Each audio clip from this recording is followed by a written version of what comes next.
اعوذ باللہ السمیع العلیم من الشیطان اللعین الرجیم بسم اللہ الرحمن الرحیم۔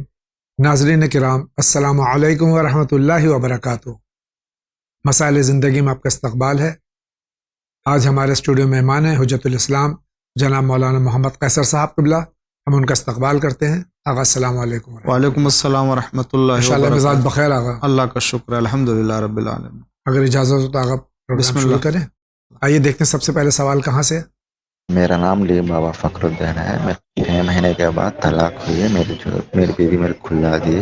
کیا میں اگر شادی دوسری عورت سے کر سکتا ہوں؟ وہ طلاق عورت اور ودوا عورت کون سا اچھا ہے؟ یہ صاحب ہیں، ان کی طلاق ہو چکی ہے، یہ دوسری شادی کرنا چاہتے ہیں، 6 مہینے ہو گئے، کر سکتے ہیں؟ ہاں، اگر مرد کے لیے ہے تو وہ تو اگر طلاق دے دیا اور دوسری کسی عورت سے کرنا چاہتے ہیں تو فوراً کر سکتے ہیں، اور ان کے لیے عدت تھوڑی نہ ہے، عدت تو عورت کے لیے ہے۔ جی ہاں، عورت طلاق کے بعد عدت رکھے کہ اگر عدت وفات ہے تو 4 مہینہ ہے، اور اگر عدت طلاق وغیرہ ہے تو 3 مہینہ ہے۔ جی، اس کے بعد پھر وہ دوسرے سے شادی کر سکتے۔ شکریہ آغا۔ اور اگر طلاق شدہ عورت ہے اور اس کا عدہ پورا ہو چکا ہے تو دوسرا کوئی مرد بھی اس سے شادی کر سکتا ہے، اور جس نے طلاق دیا ہے وہ بھی اگر عدہ گزر گیا ہے اور وہ کرنا چاہتا ہے تو بھی کر سکتا ہے، البتہ اگر طلاق 1 مرتبہ ہے، 2 مرتبہ کا ہے تو۔ جی شکریہ آغا، آگے بڑھتے ہیں۔ عیسیٰ کی نماز چھوٹ جاوے تو جو مکہ کے اندر جو تعلیقات ہوتی ہے تو اس میں عیسیٰ کی نماز پڑھی جاتی ہے، تو اس کے ساتھ میں نماز پڑھ سکتا ہوں؟ چینل ون میری فیوریٹ چینل ہے۔ یہ سوال واضح نہیں آغا کہ کس مسلک سے تعلق رکھتے ہیں۔ جی، اگر یہ اہل تشیع ہیں تو جی، مسئلہ الگ ہے، اگر یہ اہل سنت ہے۔ ہاں دیکھیں، اگر اہل تشیع سے تعلق ہے تو آن لائن جماعت کی نماز نہیں ہوتی ہے، جی اور ان کو یا تو فرادہ خود پڑھنا ہے، جی البتہ اگر نہیں آتی ہے سورہ یا نماز تو سن کے خود اپنی نیت، اپنی نماز کی نیت سے پڑھ سکتے ہیں۔ جی اور اگر اہل تشیع سے تعلق نہیں ہے تو ان کے یہاں یہ ہے کہ آواز کے سہارے وہ جماعت کر سکتے ہیں، تو اس عنوان سے وہ پڑھ سکتے ہیں۔ جی شکریہ آغا۔ آپ کا کیا سوال ہے؟ سوال یہ ہے کہ یا قرآن کے کل تفاسیر کتنے ہیں؟ السلام۔ شیعہ قرآن کی تفاسیر کتنی بھائی پوچھ رہے ہیں؟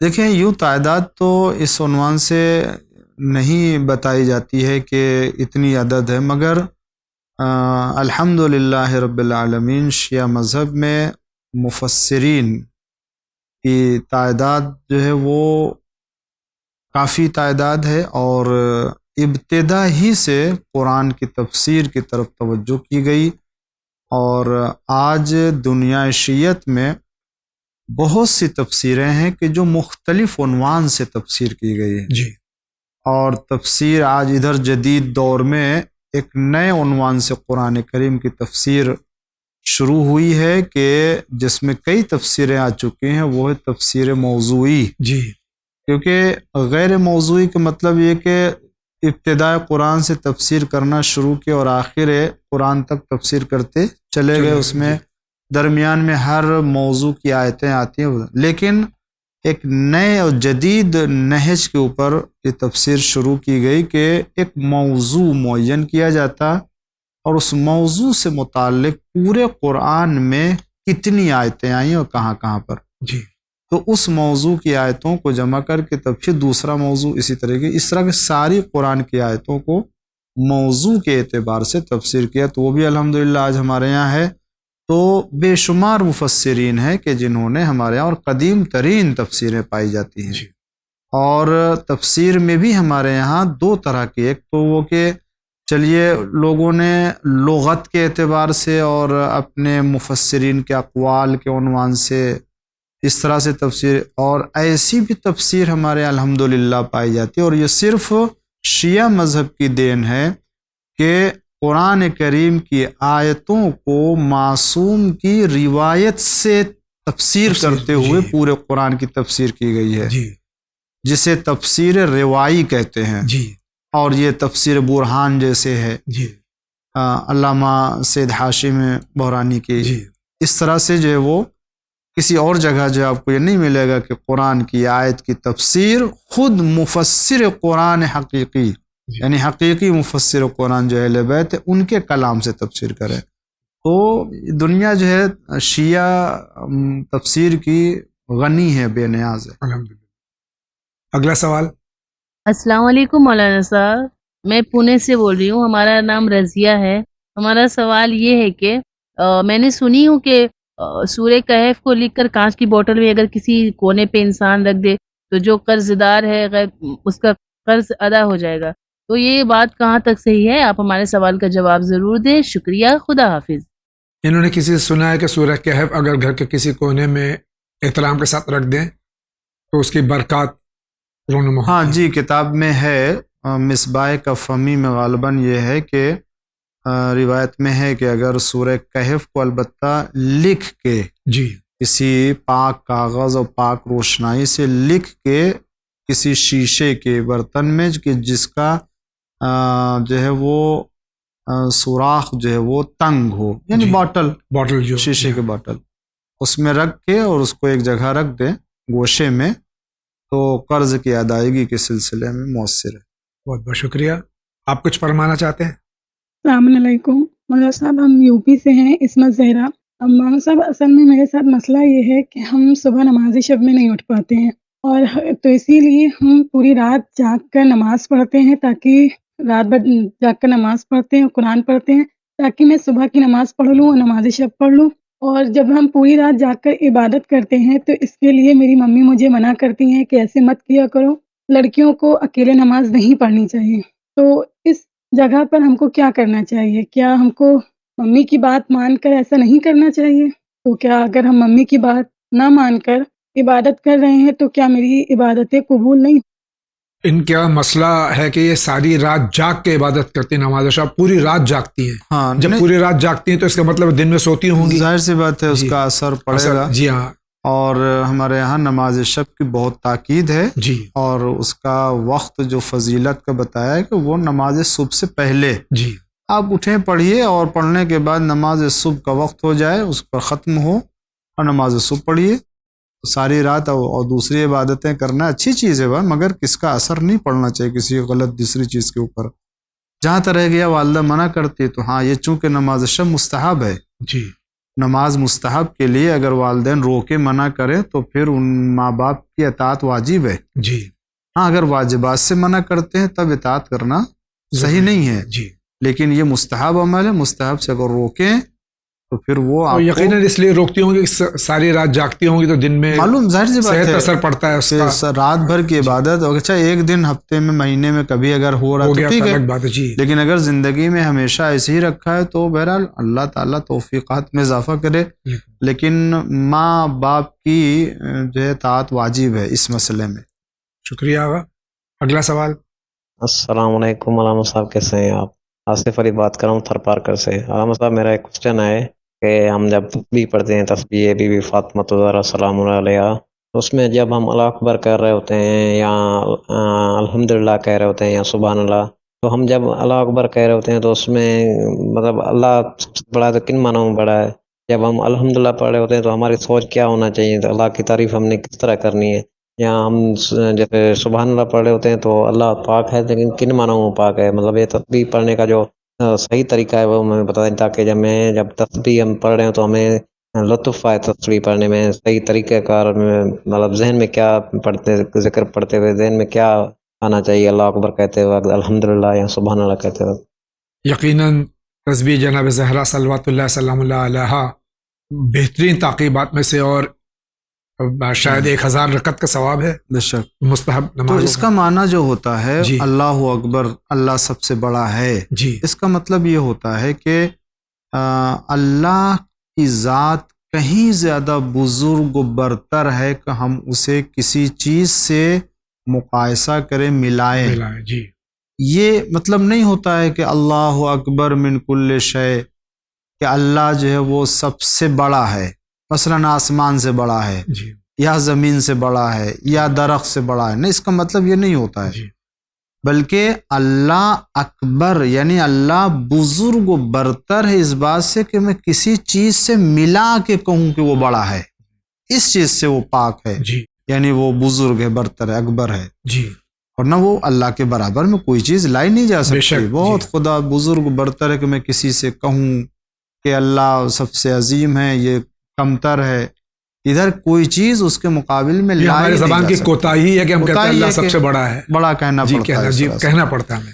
جہاں تک یہ ہے کہ سبحان اللہ، سبحان اللہ، اللہ پاک ہے، اللہ جو ہے وہ منزہ ہے، اس کا مطلب یہ ہوتا ہے کہ اللہ کی ذات کو ہم کسی دوسری چیز کے شریک ہونے سے پاک و پاکیزہ قرار دے رہے ہیں، کہ خداوند عالم کے ساتھ کوئی بھی شے، نہ قدرت میں، نہ خلقت میں، نہ رزق میں، کوئی بھی اس کا ساتھی نہیں ہے، نہ اس کا شریک ہے، جی بے شک، نہ عاجز ہے کسی کام کو انجام دینے میں۔ پاک ہے اس معنی میں کہ اللہ کسی بھی چیز کا محتاج نہیں ہے، اور اللہ کو کسی چیز کی ضرورت نہیں ہے، نہ کوئی دنیا کی شے اسے سہارا دے سکتی ہے، نہ مدد کر سکتی ہے۔ اللہ کسی کا محتاج نہیں ہے، پاک ہے اس بات سے کہ وہ کسی کا محتاج ہو، یہ مطلب الحمدللہ۔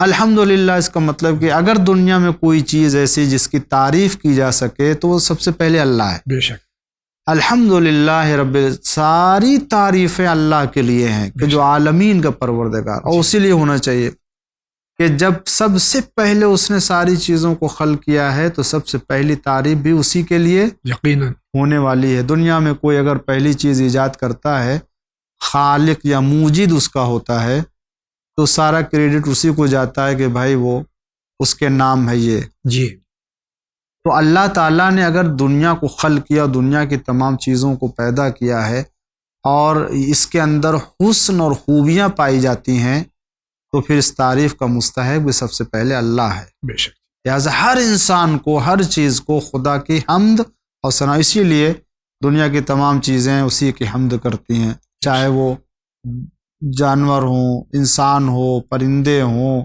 درخت ہوں، یہ ہر سنگریزے مخلوق جو ہے، ہوں، جتنی مخلوقات ہیں، ہر مخلوق اللہ کی جو ہے وہ حمد و ثنا بے کرتی ہے۔ شک، تو ساری تعریف اگر ہے حمد تو وہ خدا کے لیے۔ شکریہ۔ آپ کا کیا سوال ہے؟ جی السلام علیکم جاوید احمد صاحب، میں محمد جہری سے بول رہا ہوں۔ جی جاوید بھائی، میں دو سوال ہے، اگر اس کی آپ وضاحت کر سکے تو آپ کی بہت بہت مہربانی ہوگی۔ جی پہلا سوال تو جاوید بھائی یہ ہے، جو رسول کریم سے پہلے جو مکے میں کعبے کے لوگ طواف کرا کرتے تھے، اور پہلے بھی طواف ہوا کرتے تھے رسول اللہ سے پہلے، تو وہ کس چیز کی عبادت کیا کرتے تھے؟ وہ طواف تو کرتے تھے لیکن کس چیز کی وہ عبادت کرتے تھے؟ تو اس کی اگر آپ وضاحت کر سکے تو آپ کی بہت بہت مہربانی ہوگی۔ اور دوسرا سوال یہ ہے کہ جو بیت المقدس ہے یروشلم میں، یہ کتنے سال پرانا ہے؟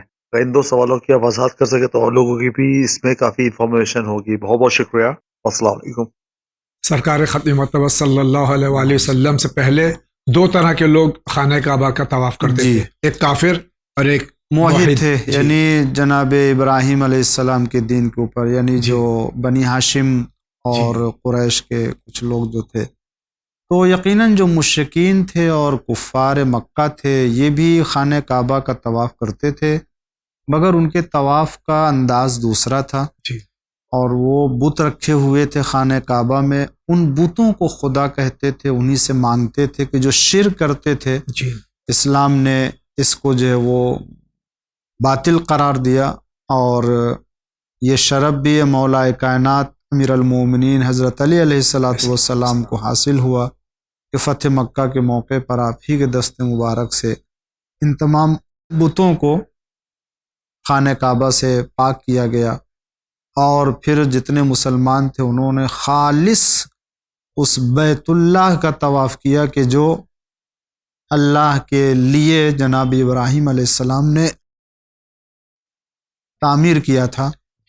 تو یہ وہ لوگ تھے کہ جو طواف کرتے تھے، مگر ان کے دلوں میں غیر خدا کی محبت، یعنی بتوں کی محبت پائی جاتی تھی۔ جی، لیکن اسی کے ساتھ کچھ ایسے افراد تھے جو خدا کو مانتے تھے، جی، یعنی دین ابراہیم علیہ السلام پر تھے، جی، کہ جو موحد تھے، جی، اور وہ تھے جناب عبد المطلب، ان کا خاندان جناب ابو طالب علیہ السلام، جی یہ سب جتنے تھے، یا جناب رسالت مآب صلی اللہ علیہ وسلم کے آباء و اجداد، یہ سب بھی طواف کرتے تھے مگر خدا کو ایک مان کے، جی بے شک جی کہ جو جس طرح سے آج مسلمان طواف کر رہا ہے، اللہ کو ایک مان کر کے مسلمان بن کر کے، اسی طریقے سے رسول اللہ کے آباء و اجداد طواف کرتے تھے خدا کو ایک مان کر کے۔ بے شک جی۔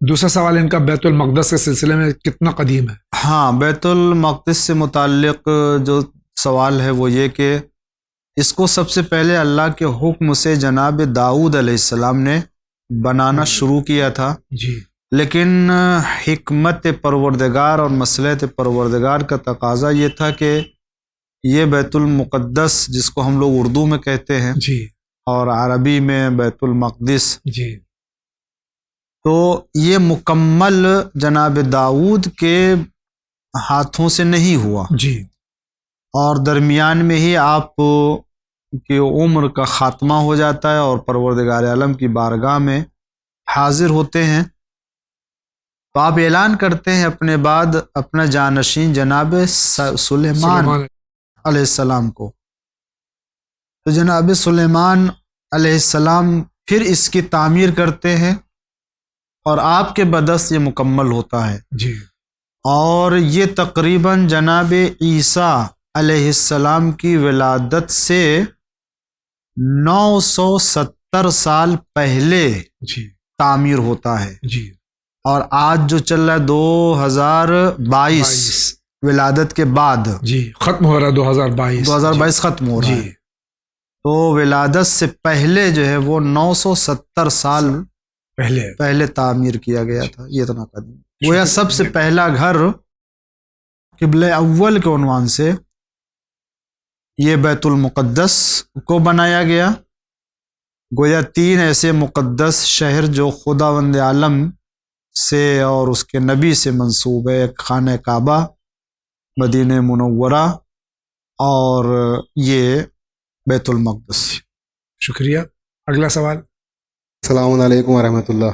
باجماعت نماز پڑھتے وقت جب تیسری یا چوتھی رکعت میں مولانا سجدے میں ہوتے ہیں تو سبحان ربی الاعلیٰ و بحمدہ کے بعد کچھ دعا وغیرہ کچھ بھی جملہ پڑھ دیتے ہیں، اس دوران ہم سجدے سے اٹھ جاتے ہیں، تو کیا فوراً دوبارہ سجدے میں جا سکتے ہیں؟ یعنی کہ پھر تو تیسرا سجدہ ہو جائے گا، باقی وہ دوسرے رکعت میں، آخری رکعت کی دوسرے سجدے میں وہ کلام پڑھ رہے ہیں، وہ ذکر کر رہے ہیں سبحان ربی الاعلیٰ و بحمدہ کے بعد، ہم لوگ کبھی کبھی اٹھ جاتے ہیں سجدے سے، تو فوراً چلے جائیں گے میرے نظر سے تو وہ سجدہ سہو وغیرہ کا چکر پڑ جائے گا، تیسرا سجدہ ہو جائے گا، اس کے بارے میں تھوڑا سا وضاحت کر دیجیے، شکریہ۔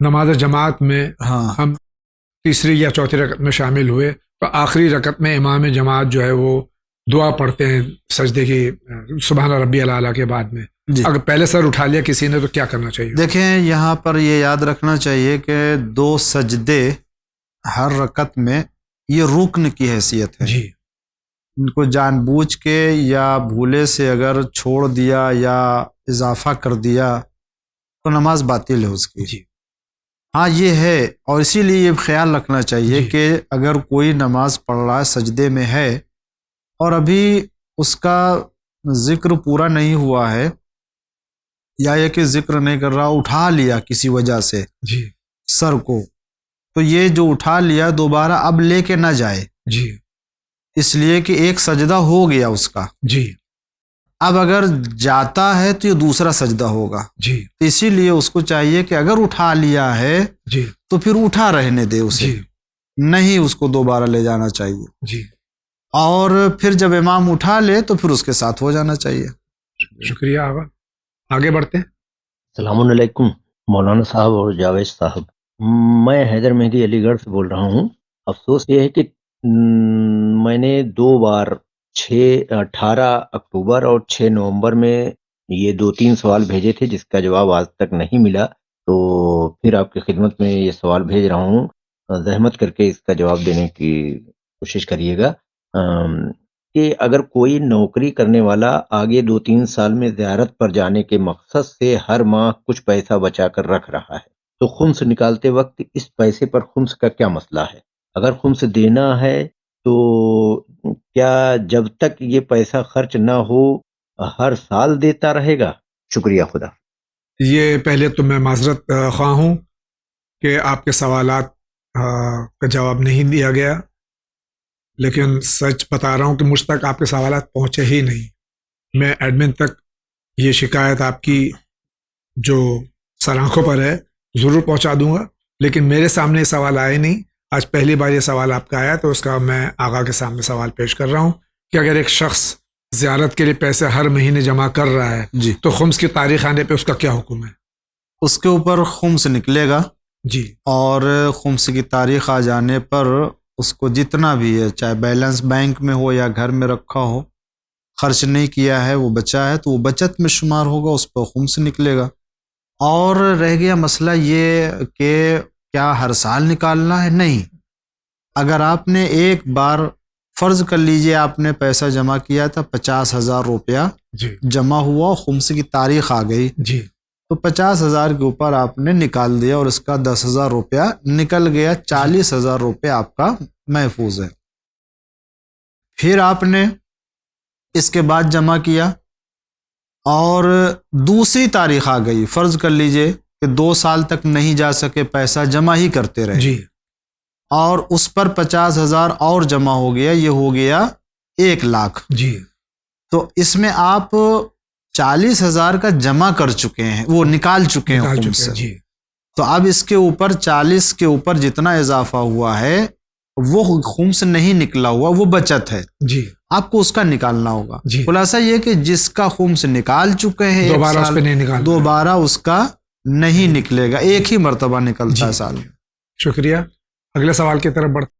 میں سنبل سے سسٹر بول رہی ہوں. مولانا صاحب اور جاوید بھائی کو میرا سلام عرض. میں سنبل سے سسٹر بول رہی ہوں. میرا سوال یہ ہے کہ کیا قرآن شریف کے اوپر دوسری مذہبی کتاب وظائف الابرار یا صحیفہ سجادیہ رکھ سکتے ہیں یا نہیں؟ اچھا، خدا حافظ. قرآن مجید جو کلام خدا ہے جی اس کے اوپر کوئی اور مذہبی کتاب رکھ سکتے ہیں؟ دیکھیں، کلام خدا تمام کلام کے اوپر برتری رکھتا ہے، یقیناً تمام کلام کے جی اوپر. بے شک. فوق کلام البشر ہے اور خالق کا کلام. جی. تو پھر اہل بیت علیہ السلام کا بھی اگر کلام ہے تو کلام خدا اور کلام اہل بیت علیہ السلام میں فرق ہے. جی لہذا کوشش کرے کہ قرآن کریم کو سب سے اوپر رکھے جی اور اس کے بعد نیچے معصومین علیہ السلام کی دعاؤں کا مجموعہ ہے اسے رکھیے. بہت بہت شکریہ. البتہ یہ عرض کر دینا بھی ضروری سمجھتا ہوں کہ کلام معصومین علیہ السلام بھی مرضی پروردگار کے مطابق ہے بے شک. اور کلام خدا سے یا کلام خدا کے مفہوم معنی سے ہٹ کے نہیں ہے. جی لیکن اگر صرف کلام خدا کی بات کریں، جی تفسیر کی بات نہ کریں، جی اس لیے کہ جب تک تفسیر نہ ملائیں گے قرآن بھی سمجھ میں نہیں آئے گا. بے شک. جی تو وہ تفسیر ایک الگ موضوع ہے. جی کلام خدا کو اگر لیں تو یہ سب کلام کے اوپر بھاری ہے، فوقیت رکھتا ہے، لہٰذا اس کو. ورنہ اگر قرآن کریم میں خود جو ہے وہ معصومین کی تفسیر پائی جاتی ہے، ان کا کلام پایا جاتا ہے، وہ پھر رکھا جائے گا کسی دوسرے کلام کے اوپر، قرآن کے اوپر، وہ تو اوپر ہی رہے گا. جی لہٰذا اس میں کوئی مذائقہ نہیں ہے کلام معصوم میں، لیکن خالص اگر قرآن ہے تو اس کو آپ اوپر رکھیں. ان کا کیا سوال ہے دیکھتے ہیں. السلام علیکم. سب سے پہلے آپ کی خدمت میں سلام عرض کرتی ہوں. میں ہریانہ پانی پت سے رہنے والی ہوں. میرا آپ سے یہ سوال ہے کہ عدت کی جو طلاق کی عدت ہوتی ہے اس کا وقت کتنا ہے؟ ہم نے پہلے یوٹیوب پہ دیکھا تھا تو وہاں پہ مولانا کہہ رہے تھے کہ 3 ایس کے بعد عدت خارج کی جاتی ہے، پر اور کسی سے پوچھا تو وہ سب کہہ رہے ہیں کہ 3 مہینہ 10 دن کی ہوتی ہیں. تو اب آپ بتائیے کہ عدت کا وقت اصل میں کتنا ہے؟ 3 مہینے 10 دن ہے یا پھر 3 ایس کے بعد خارج کی جائے گی؟ شکریہ. یہ ہماری بہن پوچھ رہی ہیں کہ عدہ طلاق ہاں اس کی مدت کیا ہے؟ دیکھیں، عدہ طلاق اور عدہ وفات الگ الگ ہے. جی اور عدہ طلاق کے لیے 3 طہر کہا گیا ہے. جی 3 پاکیزگی، جی یعنی 3 مرتبہ جو ہے وہ ایام مخصوص دیکھے تو پاک ہو جائے. تو 3 مہینے سے کم بھی ہوتا ہے کبھی کبھی تو جی اگر اس کا حساب لگائیں گے تو، لیکن 3 مہینہ رکھا گیا ہے. جی اور جو وفات کا عدہ ہے وہ 4 مہینہ ہے. جی 4 مہینے 10 دن تقریباً. جی اگلا سوال. السلام علیکم. میں یہ جاننا چاہتا ہوں کہ اگر ایک دن میں زلزلے کے 1 سے زیادہ جھٹکے آتے ہیں تو کیا نماز آیات ایک بار پڑھنا ہوگی یا جتنے بار جھٹکا محسوس کیا اتنی بار نماز پڑھنا ہوگی؟ السلام علیکم. زلزلے کے جھٹکے، زلزلہ جب ہوتا ہے ایک ہی بار ہوتا ہے، اس کے بعد میں اس کے جو ریپرکشنز ہوتے ہیں کئی، تو جتنی بار جھٹکے محسوس ہو اتنی بار نماز آیات پڑھنا ہے کہ ایک بار کافی ہے؟ اچھا سوال ہے جاوید بھائی. میں کبھی کبھی یہ احساس کرتا ہوں کہ جو سوالات آتے ہیں تو اس میں کس نوعیت کے کیسے، تو اس طرح کے سوال علمی سوال کہہ سکتے ہیں اور واقعی ضرورت کے. تو دیکھیں اس میں مسئلہ یہ ہے کہ پہلی بات تو اگر چاند گرہن اور زلزلہ اور کوئی دوسرا مثلا طوفان آندھی اس طرح کے جتنا سبب بڑھے گا اتنی ہی نماز آیت پڑھنا ہے، یہ ایک مسئلہ ہے. فرض کر لیجئے ایک ہی بار میں زلزلہ بھی آئے اور چاند گرہن بھی لگے یا سورج گرہن لگے تو 2 تو جمع ہی ہو گیا ہے، تو 2 نماز آیت اس کو پڑھنا ہے. لیکن مسئلہ ان کا یہ ہے، یہ والا نہیں تھا جو مسئلہ نہیں ہے. مسئلہ یہ ہے کہ زلزلہ فرض کر لیجئے جو ہے وہ 2 مرتبہ آیا یا 3 مرتبہ آیا، تو کیا 2 مرتبہ آیا تو ہم کو 2 نماز آیت پڑھنا ہے یا ایک ہی نماز آیت پڑھنے میں چل جائے گا؟ سوال یہ ہے. تو دیکھیں اس میں مسئلہ یہ ہے کہ معمولاً زلزلہ جو ہوتا ہے وہ رک رک کے ہی آتا ہے. بس یعنی شاید میں سمجھتا ہوں کہ وہ 1 منٹ بھی نہیں رہتا ہے اور وہ بس لہجے میں ہوتا ہے. تو چاہے شدید زلزلہ ہو یا شدید نہ ہو، عرف میں عام لوگ اگر یہ کہتے ہیں کہ یہ الگ الگ زلزلہ ہے، فرض کر لیجئے 1 مرتبہ زلزلہ آیا اور آ کے چلا گیا، 1 نماز یاد اس کے اوپر واجب ہو گئی. 10 منٹ آدھا گھنٹے کے بعد پھر آیا، تو جب پھر آیا تو لوگ اس کو الگ سمجھیں گے، یہ پہلے والے کا ملا ہوا نہیں سمجھیں گے. تو لہٰذا اس کو پھر سے دوبارہ نماز پڑھنا ہے، یعنی 2 ہو جائے گی. تو خلاصہ یہ کہ اگر عرف میں عام لوگ یہ کہتے ہیں کہ یہ جو زلزلہ آیا یہ الگ ہے اور اب جو 10 منٹ بعد اور آدھا گھنٹہ اور 20 منٹ کے بعد آیا یہ دوسرا والا ہے، تو اس کو 2 نماز پڑھنا، ہر ایک کے لیے الگ الگ پڑھنا ہوگا. اسی میں ایک اور وضاحت فرما دیں، جب یہ مسئلہ آ ہی گیا ہے کہ کافی اونچی بلڈنگوں میں لوگ رہتے ہیں شہروں میں، جیسے ہمارے ممبئی شہر میں کافی اونچی عمارتیں ہیں، زلزلے کا جھٹکا لگا تو اس وقت جو ہے نماز آیات پڑھنے کا کوئی سوال ہی پیدا نہیں ہوتا ہے، جان بچانے کے لیے نیچے اترنا پڑتا ہے. تو کیا اس کے بعد میں جب رک گیا تو قضا کی نیت ہوگی یا ادا کی؟ نہیں، ادا کی نیت ہے، ادا کی نیت ہے. ہاں اچھا سوال کیا کہ اس آدمی کیا کرے گا، اپنی جان بچائے کہ نماز پڑھے گا، کہاں وضو کرے گا، کہاں کھڑا ہوگا، کیسے ہوگا. تو زلزلہ آیا گیا، اب نماز آیت واجب ہوگا، اس کو نماز آیت پڑھنا ہے واجب کو عنوان سے. ادا. شکریہ. آگے بڑھتے ہیں. السلام علیکم، میرا نام سید جاوید حسین جعفری، میں ناگپور شہر سے بول رہا ہوں. جاوید بھائی، علی جاوید زیدی صاحب عزت مآب اور حجت الاسلام والمسلمین کی خدمت میں بہت بہت سلام عرض ہے. سوال ہے کہ نفس کی کتنی قسمیں ہیں اور نفس کے متعلق قرآن مجید میں کتنی آیے مبارکہ ہیں، اور روح اور نفس ایک ہے یا الگ الگ ہے. نمبر 3 کہ نفس مطمئنہ کس کی شان میں یہ آیت نازل ہوئی اور کس پارے میں ہے، اس کا سبب نزول اور شان نزول کیا ہے؟ جواب عنایت فرمائے. شکریہ. خدا حافظ. نفس کتنے طریقے کے ہیں؟ دیکھیں اقسام میں نفس اگر آپ دیکھیں تو بہت سے ہیں. قرآن کریم میں جن نفسوں کا ذکر کیا گیا ہے اور آیتوں میں ذکر کیا گیا ہے، ایک تو سورہ شمس میں ذکر ہوتا ہے وَنَفْسٍ وَمَا سَوَّاهَا فَأَلْهَمَهَا فُجُورَهَا وَتَقْوَاهَا. تو نفس سے ملہم جس کو الہام کیا گیا یہ ہے. اور ایک نفس سے امارہ ہے جس کا ذکر جو ہے وہ عام طور سے بیانات میں بھی ہوتا ہے اور قرآن میں بھی ہے، نفس امارہ. اور ایک نفس لوامہ ہے، یہ ہے.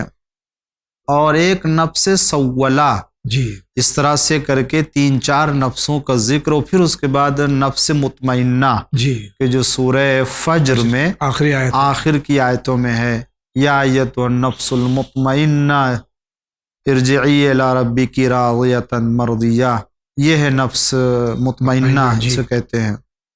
اور اس آیت کے شان نزول کے سلسلے میں جو مفسرین کے درمیان ہے وہ ایک تو یہ ہے کہ بعض کہتے ہیں کہ یہ آیت جو ہے وہ جناب حمزہ سید الشہداء کے بارے میں نازل ہوئی ہے، اور یوں تو یہ پورا سورہ سورۃ الحسین علیہ السلام کہا جاتا ہے، اس سورہ کو پورا جو ہے وہ نام امام حسین کا دیا ہے۔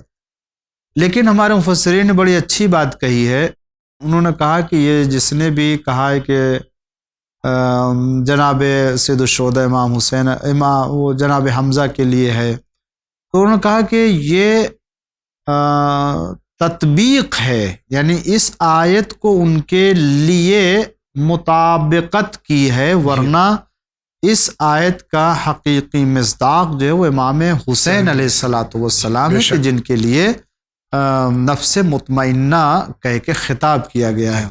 اس لیے بھی کہ پورا سورہ جیسا کہ امام جعفر صادق علیہ السلام نے فرمایا کہ سورۃ الحسین جو ہے وہ سورۃ فجر کو کہتے ہیں، تو اس طرح سے جو ہے وہ اور دوسری روایت بھی پائی جاتی ہے جو امام حسین علیہ السلام کے سلسلے کی، اور دیگر باتوں کا ذکر اس میں پایا جاتا ہے۔ دوسرا سوال ان کا یہ ہے کہ روح اور نفس میں کیا فرق؟ روح اور نفس میں علماء نے جو ہے وہ کوئی فرق ایسا نہیں بتایا، بلکہ 4-5 چیزیں ہیں، عقل ہے، روح ہے، نفس ہے، ملائکہ ہے، فرشتے ہیں، اور اس طرح سے قلب ہے۔ ان چیزوں کو مترادف یا ایک جیسا معنی بیان کیا گیا اس کو، اور اس کا روح سے تعلق ہے اور معنویت سے تعلق ہے، ایک دنیا ہی ہے نفس کی کہ جس کو ہم یہاں پر مفصل نہیں بیان کر سکتے ہیں، ورنہ جو ہے وہ اس کے اگر آپ حکمت میں جائیں اور اس کے تفسیر میں تو کافی جو اس کے معنی ملیں گے۔ بہت بہت شکریہ۔ آپ کچھ کہہ رہے ہیں؟ السلام علیکم، میں اختر لکھنؤ سے بات کر رہا ہوں۔ مجھے یہ پتہ کرنا ہے کیا انسان اپنی زندگی میں اپنے سال ثواب کر سکتا ہے؟ جیسے دوسروں کو سورہ فاتحہ پڑھتا ہے تو کیا اپنے لیے بھی کر سکتا ہے کہ جب آخرت کے لیے کہ جب انسان مرے تو اس کو جب وہاں پہنچے تو اسے سب مل جائے، ایسا کچھ ہو سکتا ہے یا نہیں؟ السلام علیکم ورحمۃ اللہ وبرکاتہ۔ یقیناً انسان جتنے بھی کام کرتا ہے، نیک کام کرتا ہے، وہ اس کا ثواب اس ہی کو پہلے ملتا ہے۔ جیسے کہ سورہ فاتحہ ہے، عام طور سے ہمارے ملک میں عام طور سے یہ خیال تھا لوگوں کا کہ صرف مرحومین کے لیے فاتحہ پڑھا جاتا ہے، لیکن بعد میں جب علماء نے اس کی تصدیق کی کہ نہیں، اپنے لیے بھی اور زندوں کے لیے بھی فاتحہ کر بخش سکتے ہیں۔ نماز پڑھتا ہے، تلاوت قرآن کرتا ہے، صبح اٹھ کے کس لیے کرتا ہے؟ میں اپنے کو ثواب ملے گا، یہ تو ہے نا، اصالی تو ہوا۔ جی بے شک، یا صدقہ دیا کسی کو، کسی کی رہنمائی کر دی، کسی کو مسائل بتا دیے، کسی کی جو ہے وہ پریشانی حل کر دی، سارے ثوابی تو ہے ہی اپنا، بے شک بھئی اپنے ہی کھاتے میں جا رہا ہے۔ بے شک جی، یعنی اگر کسی کے لیے نہیں نیت کر رہا ہے تو یہ انسان زندگی بھر اپنے ہی لیے ایصال ثواب کر رہا ہے، اگر کسی اور کے لیے بھی کر رہا ہے جب بھی اس کے کھاتے میں جمع ہوگا اور وہ اس کا ذریعہ بنا ہوا ہے، لہٰذا اس کو اس کے بعد ملے گا یقیناً۔ تو اس میں یہ تو کر ہی رہا ہے، اسے پوچھنے کی ضرورت نہیں ہے کر سکتا ہے یا نہیں کر سکتا ہے، بے شک جی، اس میں کوئی شک نہیں ہے۔ شکریہ۔ آپ فرمائیے، آپ کیا کہہ رہے تھے؟ میرا نام ہے نقوی بشیر حسین، گجرات سے۔ میرا سوال یہ ہے کہ میرا دوست 5 وقت کی نماز پڑھتا اور غیبت بھی کرتا، کیا اس کی نماز چلے گی؟ غیبت ایک ایسا کھیل ہے، کھیل ہی کہوں گا اس لیے کہ اس کو عام طور سے صرف مخلصین جو ہیں ان کے علاوہ عام طور سے یہ مرض جی سب میں ہے پایا جاتا ہے۔ اللہ بچائے، ہر ایک کو بچائے اس سے۔ جی تو دیکھیں، نماز تو یوں برائی سے روکتی ہے، جی نماز سب کی، لیکن اگر کوئی نماز پڑھ رہا ہے برائی بھی کر رہا ہے تو اس کا مطلب ہے کہ نماز میں کمی ہے۔ جی تو لیکن جہاں تک نماز پڑھنا ہے اور غیبت کرنا ہے یا کوئی بھی برا کام کرنا ہے، ہم اس کے کسی برے کام کو دیکھ کے اس کے نیک کام کا انکار نہیں کر سکتے ہیں۔ جی ہم یہ نہیں کہہ سکتے کہ یہ چونکہ غیبت کر رہا ہے لہٰذا اللہ اس کی نماز قبول نہیں کرے گا یا نہیں کیا ہے، جی، یا اس کو نماز نہیں پڑھنی چاہیے یا نہیں پڑھنا چاہیے، جی احسن تم، جی اس کو روزہ نہیں رکھنا چاہیے۔ آپ نے کیوں روزہ رکھ لیا، آپ تو غیبت کر رہے ہو؟ اللہ غیبت کا سزا دے گا، اور روزہ رکھنا واجب ہے، یہ کم سے کم واجب اس کو تو ادا کر رہا ہے، نماز پڑھنا واجب ہے، جی یہ واجب تو ادا کر رہا ہے۔ جی اللہ تعالیٰ کا حق ہے، وہ اللہ تعالیٰ جو ہے وہ قبول کرے گا. جہاں تک مسئلہ جو ہے وہ غیبت کا ہے وہ حقوق الناس میں ہے جی، سخت سزا ہے، سخت سزا ہے جی، اور اس کو وہ معاف کروائے گا. جی، ہو سکتا ہے اسی نماز کے پڑھنے کی بنا پر اللہ توفیق دے دے کہ وہ برائی دور ہو جائے. انشاءاللہ. تو دونوں الگ الگ ہے اپنے مرحلے میں. جی، کہ کسی کو ہم منع نہیں کر سکتے. ہاں نماز پڑھ رہا ہے تو برا کام نہیں کرنا چاہیے. شکریہ آقا. آگے بڑھتے ہیں. اور میں مولانا سے گزارش کرنا چاہتی ہوں کہ میری 3 بیٹیاں ہیں، 3 داماد ہے، لیکن کوئی پوچھتا نہیں ہے.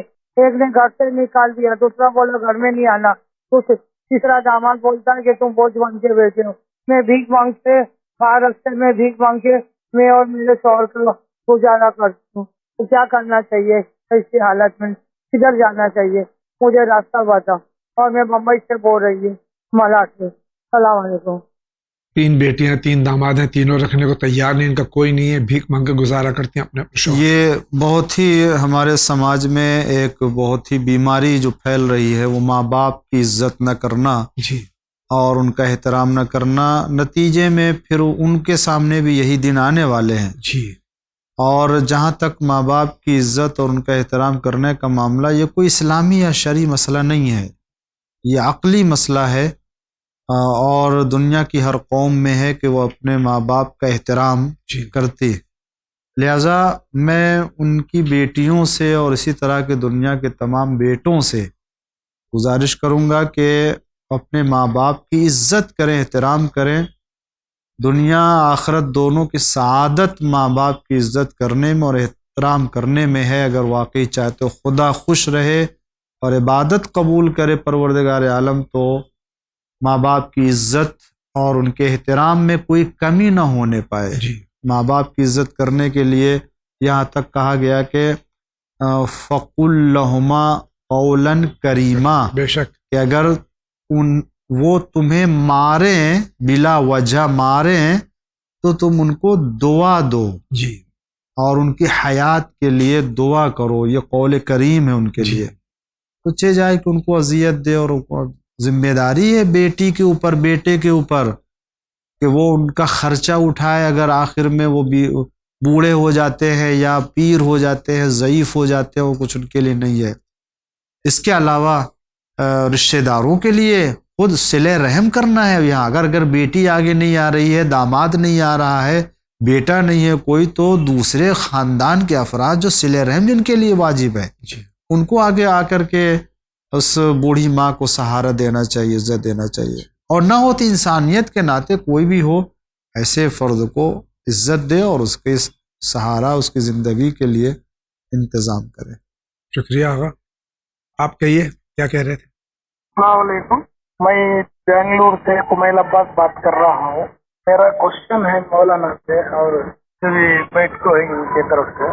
یہ ہمارے ماں کی قضا نماز ہمارے امی نہیں گزر کو ہیں، ان کی نماز قضا نماز واجب نماز ہے نا، وہ پڑھ سکتے ہیں کیا؟ اور والد زندہ ہیں، ان کی بھی جو بھی انہوں آپریشن میں انہوں گزارے ہیں، ان کی وہ قضا نماز پڑھ سکتے ہیں کیا؟ وہ ہمارا گزارش ہے تمہارا سے، یہ جواب دے. خدا. باپ تو حیات، ان کی قضا نماز پڑھ نہیں سکتے. یہ جی. والدہ کی جو انتقال ہو گیا، ان کے اوپر واجب نہیں، لیکن پڑھنے تو بہت اچھی بات ہے. ہاں، بڑے بیٹے کے اوپر واجب ہے، لیکن اگر وہ پڑھنا چاہتے ہیں ماں کی تو بہت اچھا ہے. ماں باپ کے قرضوں کو، ماں باپ کے وعدوں کو، ماں باپ کے جو ہے وہ واجبات کو ادا کرنا یہ بیٹے کے اوپر ہے. تو اگر وہ کرنا چاہتے ہیں تو بہت اچھی نیکی والدہ کی پڑھیں، ہوگی. والد کی بھی نہیں پڑھ سکتے. والد کی چونکہ زندہ ہیں ابھی، تو مرنے کے بعد واجب ہوتی ہیں یہ چیزیں. تو ان کو خود پڑھنا ہے. ان کے والد کو اپنے قضا نمازیں، اور چاہیے کہ ابھی زندگی ہے، حیات ہے، تو جتنی قضا نمازیں ہوئی ہیں وہ سب ادا کر لیں، تاکہ جب دنیا سے اٹھیں تو کوئی نماز ان کے گردن پر نہ ہو. شکریہ آقا. ان کا کیا سوال ہے؟ السلام علیکم مولانا صاحب اینڈ جاوید انکل. میرا کوشچن یہ ہے کہ میں نے مجلس میں سنا ہے جو مولانا ہوتے ہیں وہ یہ کہتے ہیں کہ نبی 1,24,000 ہے، اور کچھ کہتے ہیں ایک کم 1,24,000 ہے. تو ان دونوں میں سے صحیح کون سا ہے؟ شکریہ. خدا حافظ. ہماری اس بچی کو غلط فہمی ہو گئی ہے. 1,00,000 24,000 انبیاء عام طور سے کہتے ہیں، اور ایک کم 1,24,000 اس لیے کہتے ہیں کہ ہمارے نبی سب سے افضل ہیں۔ جی تو انبیاء کا ذکر ہوتا ہے تو انبیاء کا سارے نبیوں کا رسول اللہ صلی اللہ علیہ وآلہ وسلم کو ہٹا کے الگ کر، ورنہ جو ہے وہ نبی صلی اللہ علیہ وآلہ وسلم کو اگر شامل کریں گے تو وہی کہتے ہیں کہ 1,24,000 ہوتا ہے۔ شکریہ، آگے بڑھتے ہیں۔ میرا نام سید امین ہوتا ہے، میں کولکاتہ سے بات کر رہا ہوں۔ میرا ایک سوال ہے کہ دوران نماز اگر شیطان کا وسوسہ ہو تو دوران نماز سے اللہ پڑھ سکتے ہیں، نماز اس سے رہے گی یا باقی ہو جائے گی؟ کسی گزارش ہے کہ جو مجلسیں چلتی ہیں اس میں مرزا اسد صاحب مرحوم، مرزا طاہر صاحب مرحوم، خلد صادق صاحب مرحوم یا عروج بانسری وغیرہ کی ان لوگوں کی ایسی مجلس کیا ممکن ہے جو ہم لوگ سن سکیں؟ دوران نماز نیت کے بعد قرات کر رہے ہیں، اگر شیطان کا وسوسہ ہو تو کیا لا حول ولا قوت الا نہیں، باللہ اس دوران جو ہے اثناء نماز میں کوئی کلام نہیں کر سکتے، کوئی دوسرا چیز جو ذکر ہے وہی پڑھنا ہے۔ ایسے موقع پر جب شیطان کا وسوسہ ہو تو خیال کے اوپر کنٹرول کرے اپنے، اور کسی وسوسے کو نہ آنے دیں، اور قرآن کے آیتیں جو سورے پڑھتے ہیں اسی لیے ضروری ہے کہ جو سورہ پڑھ رہا ہے اس کا ترجمہ جانتا ہو، تو ان ترجموں کی طرف جب وہ متوجہ ہوگا تو خود خدا کی بارگاہ میں رہے گا اور وہ کہیں جائے گا نہیں، وسوسہ نہیں ہوگا۔ لیکن یہ کہ بہرحال کنٹرول کرے تاکہ کوئی وسوسہ نہ آنے پائے۔ دوسرا سوال جو ہے آپ کا، جو گزارش ہے آپ کی، ایڈمن تک آپ کی خواہش ضرور پہنچا دی جائے گی، دیکھتے ہیں کیا عمل کر سکتے ہیں۔ بہت بہت شکریہ آپ کا۔ اگلا سوال لیتے ہیں۔ السلام علیکم جاوید صاحب اور مولانا صاحب، مجھے ایک سوال یہ کرنا ہے کہ کسی شخص کا مسجد میں دروازہ کھولنا جائز ہے؟ کیا کسی عام آدمی کا مسجد میں دروازہ کھولا جا سکتا ہے؟ میں امروہہ سے حسن مشتبہ بول رہا ہوں۔ دروازہ جس کو باب مدینۃ العلم قرار دیا ہے، اسی کا دروازہ مسجد میں کھولا گیا ہے، اور بہت بڑے بڑے لوگوں نے مخالفتیں کی، جن کے دروازے بند کر دیے، جن کے دروازے بند کیے گئے تھے، مگر فرمایا رسول اللہ صلی اللہ علیہ وسلم نے کہ نہ ہم نے کسی کا دروازہ اپنی مرضی سے بند کیا ہے اور نہ کسی کا دروازہ اپنی مرضی سے کھولا ہے۔ بند کیا تو خدا کے حکم سے، کھولا گیا تو خدا کے حکم سے۔ اور عام مسجدوں کا بھی یہی طریقہ، کیونکہ مسجد کا تقدس الگ ہے، وہاں انسان نہیں جا سکتا، ہر انسان ہر حالت میں۔